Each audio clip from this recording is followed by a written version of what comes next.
Percy Runs Away. Henry, Gordon and James were shut up for several days. At last the Fat Controller opened the shed. "I hope you're sorry," he said sternly, "and understand you're not so important after all. Thomas, Edward and Percy have worked the line very nicely. They need a change, and I will let you out if you promise to be good." "Yes, sir," said the three engines, "we will." "That's right, but please remember that this no shunting nonsense must stop."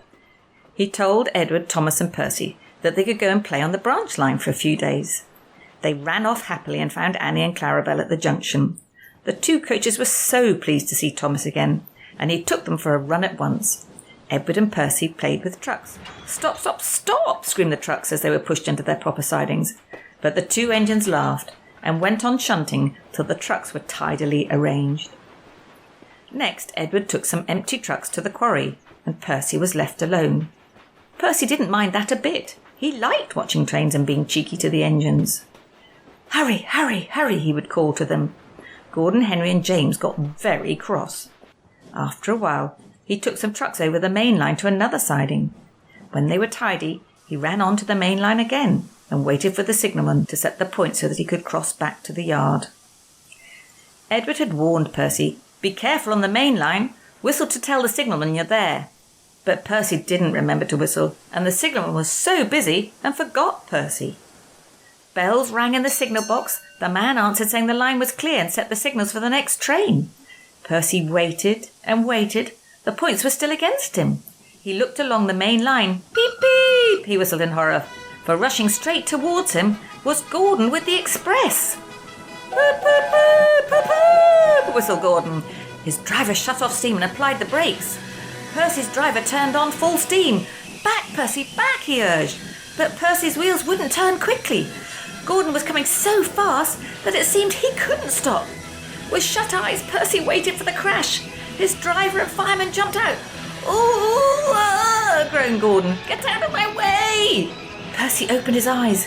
Gordon had stopped with Percy's buffers a few inches from his own. But Percy had begun to move. "I won't stay here. I'll run away," he puffed. He was soon clear of the station and running as fast as he could. He went through Edward Station whistling loudly and was so frightened that he ran right up Gordon's Hill without stopping. He was tired then and wanted to stop, but he couldn't. He had no driver to shut off steam and to apply the brakes.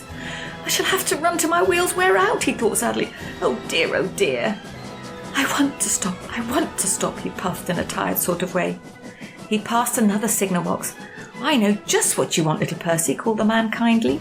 He set the points, and Percy puffed wearily onto a nice empty siding, ending in a big bank of earth. Percy was too tired now to care where he went.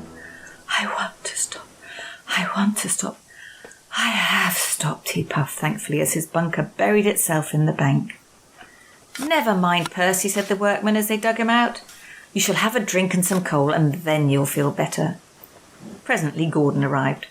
"Well done, Percy. You started so quickly that you stopped a nasty accident." "I'm sorry I was cheeky," said Percy. "You were clever to stop." Percy now works in the yard and finds coaches for the trains.